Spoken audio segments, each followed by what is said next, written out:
à partir du plus ancien de tous et du plus caché, et il est rempli de lumière à partir de lui car il ne cesse d'illuminer. Et tant que le Nejama ne retourne pas à sa place, ce Ruah n'entre pas dans le jardin d'Éden qui est le Nefej, à savoir Malkout. Le Ruah ne réside que dans le jardin d'Éden, car Zahir Anpin et Malkout unissent l'un avec l'autre, et la Nejama est au-dessus. Aussi, le Nefej, qui est Malkout, n'est pas installé à sa place dans le corps d'en bas, qui est Bria, Yetzira et Asiya, aussi longtemps que le Nejama ne revient pas à Société Anonyme Place de Hainaut.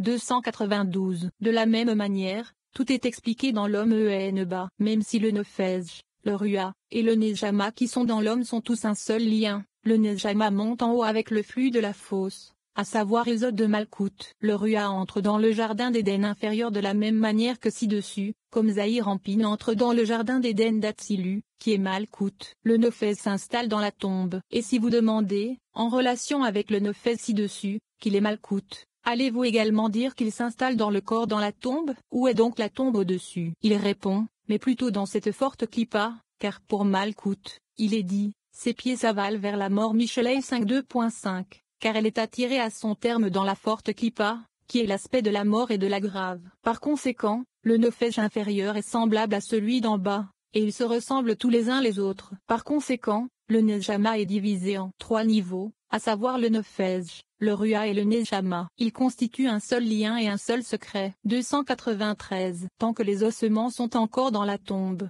avant qu'ils ne se décomposent, ce Nefej y est présent. Et voici le secret pour ceux qui connaissent la vraie voie, pour ceux qui craignent le péché. Au moment où la Nejama est parée en haut de la sainte couronne, qui est Malkout, le Ruah se tient dans la lumière céleste pendant Shabbat, le premier jour du mois et les fêtes. Lorsque le Ruah descend de la lumière céleste pour habiter dans le jardin d'Éden, qu'il illumine et brille, le Nefej se tient dans la tombe et revêt la forme que le corps avait à l'origine. Tous les os prennent cette forme et louent et reconnaissent le Saint, béni soit-il, comme il est écrit, tous mes os diront, Hachem, qui est comme toi. Tesilim 35.2.10. Il n'est pas écrit disent, mais plutôt diront, ce qui signifie dans la tombe. 294. Si l'œil avait la permission de voir, il pourrait voir sur les tombes les formes qui reconnaissent et louent le Saint, béni soit-il, la veille du début du Shabbat et la nuit du premier jour du mois et des fêtes. Mais la bêtise de l'homme les empêche de voir. Ils ne savent pas et ne font pas attention à ce qui existe dans ce monde. Ils ne prennent pas la peine d'observer l'honneur du roi surnaturel dans ce monde,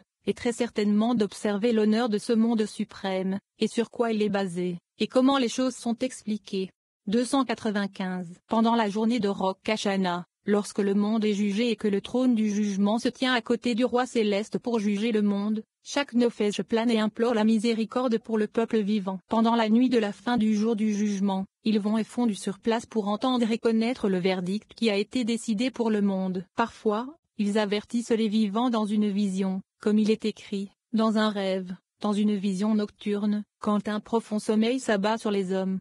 Alors il ouvre les oreilles de l'homme, et avec discipline scelle leur instruction. Io 33, 15-16. Qu'est-ce que avec discipline? Il s'agit de la Nefej qui se tient debout et établit les choses pour les gens afin qu'ils acceptent la discipline, c'est-à-dire qu'elle leur notifie leur verdict dans une vision nocturne et ensuite ils se repentent.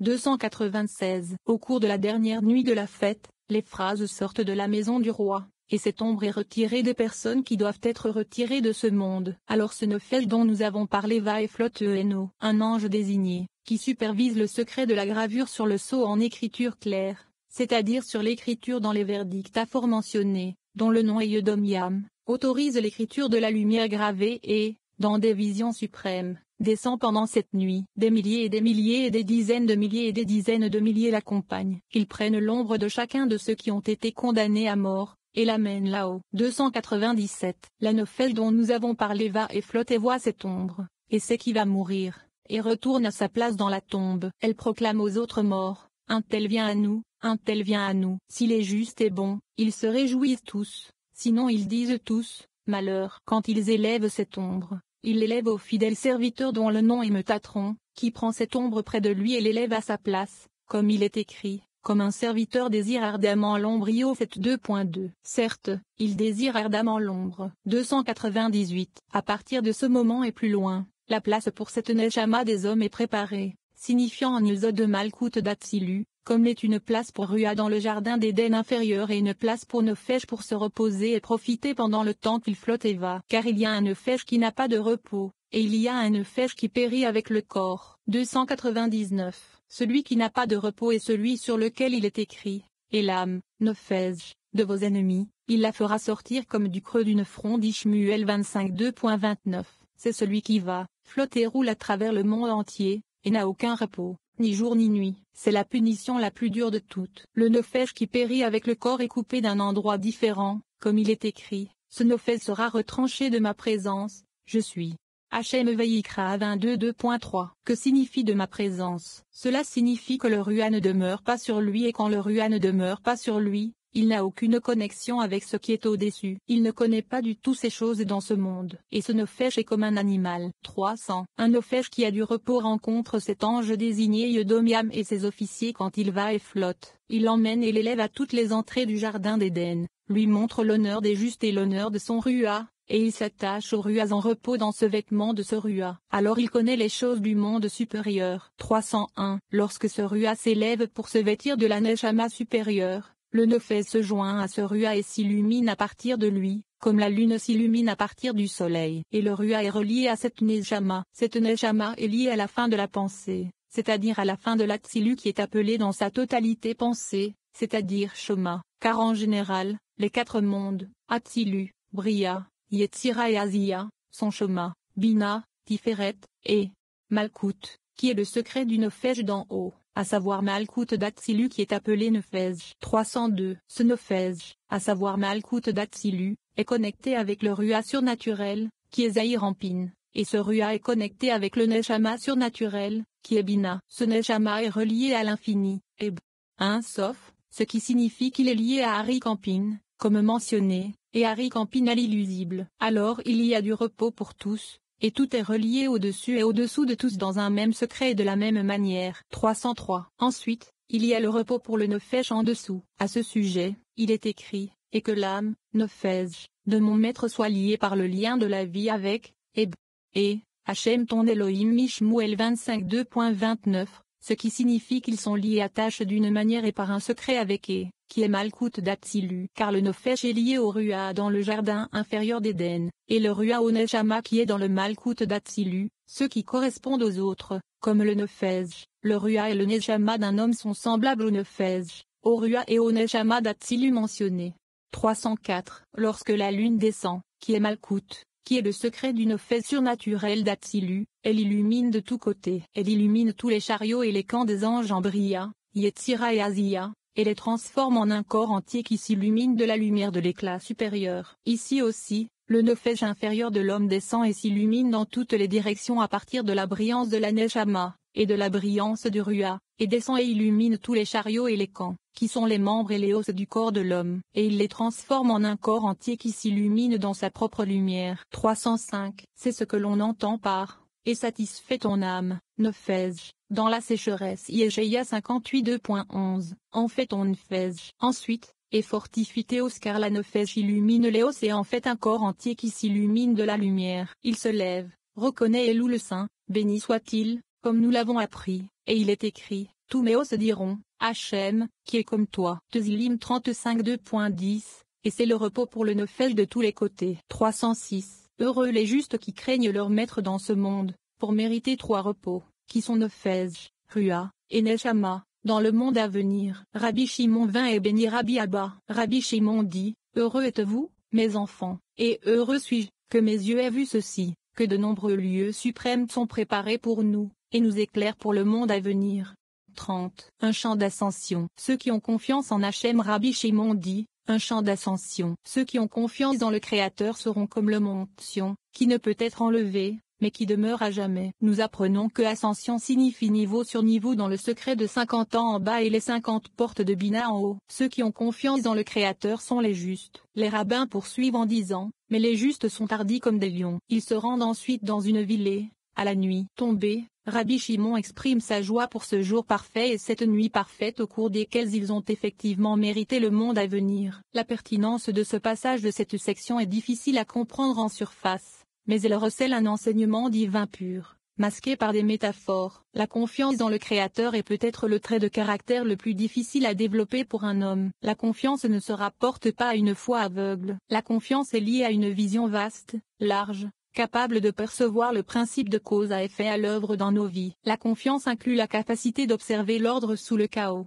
la sagesse de reconnaître une bénédiction dans l'adversité, l'honnêteté de soi pour détecter la cause derrière la calamité. Elle englobe la conscience de la divinité, du dessein et du but derrière les joies de la vie et tous ses obstacles. Il est vrai que lorsque l'affliction et les difficultés frappent, les doutes commencent à faire surface dans l'esprit d'un homme. Il devient incertain de la réalité du Créateur. Il remet en question la justice dans l'univers. Il craint pour son propre avenir. Ainsi, nous apprenons que si nous avons confiance, nous serons stables comme la montagne. Nous serons capables de nous élever à nos plus grandes hauteurs. Nos moments de douleur seront brefs, et nous ferons l'expérience de la perfection qu'est la lumière du Créateur, maintenant et dans le monde à venir. Ce passage mystique allume la confiance, la vérité et la certitude dans nos cœurs, faisant disparaître à jamais les doutes qui ont entaché le cœur des hommes à travers tous les âges.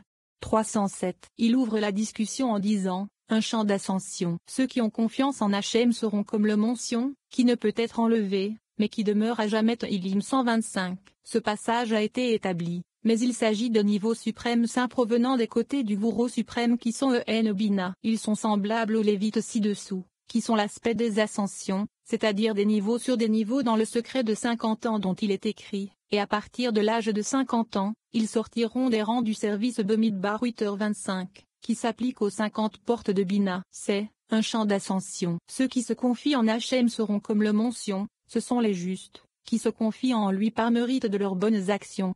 308. Il est écrit, mais le juste est hardi comme un lion. Michelet 28. Il questionne, les justes ne dépendent pas du tout de leurs actes et ils sont constamment dans la crainte, comme Abraham, comme il est écrit de lui, et il arriva que, lorsqu'il fut près d'entrer en Égypte, Béréchit 12h11, comme Isaac, dont il est écrit, car il craignait de dire, c'est ma femme. Béréchit 26 2.7, comme Jacob, dont il est écrit, alors Jacob eut une grande peur et fut bouleversé. Béréchit 32 2.8.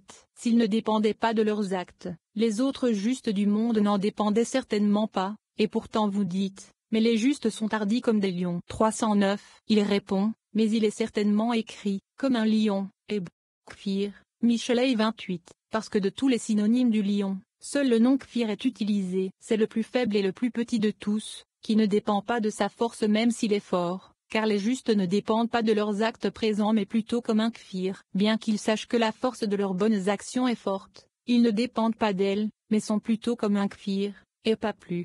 310. C'est pourquoi il est écrit, ceux qui se confient en Hachem seront comme le mont Sion, non pas comme un jeune lion, ni comme un lion, ni comme aucun de ces noms, mais plutôt comme le mont Sion. Ils ont expliqué que tout comme le mont Sion est ferme et ne déclinera jamais, dans les temps à venir, ils seront aussi comme le mont Sion, pas comme maintenant où ils sont seulement audacieux comme un kfir, jeune lion, qui a peur et ne fait pas confiance à sa force. Et vous, les enfants des saints suprêmes, votre confiance est certainement comme le mont Sion. Heureux êtes-vous dans ce monde et dans l'autre. 311. Ils continuèrent leur voyage. Lorsqu'ils atteignirent la ville, la nuit tomba. Rabbi Shimon dit, de même que ce jour nous a éclairés, ainsi nous mériterons le monde à venir. Cette nuit nous éclairera également, ainsi nous mériterons le monde à venir, et nous couronnerons cette nuit avec les mots que nous avons prononcés pendant la journée avant Atik Yom. Une journée aussi parfaite ne se retrouve pas dans toutes les autres générations. Heureuse est notre part dans ce monde et dans le monde à venir. 312. Ils entrèrent dans la maison de Rabbi Shimon. Rabbi Elazar, Rabbi Abba et Rabbi Yosi étaient avec eux,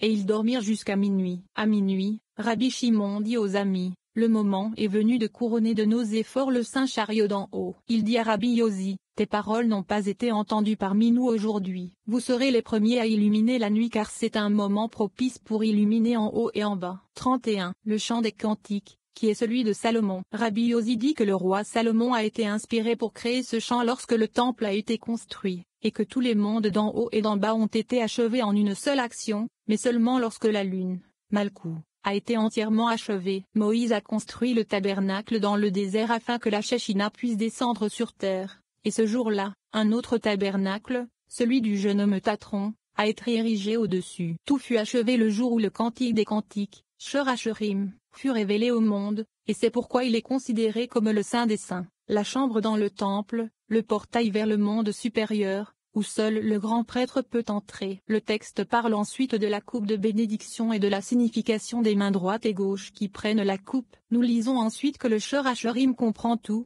l'histoire et le récit de tout ce qui a existé ou existera. Une autre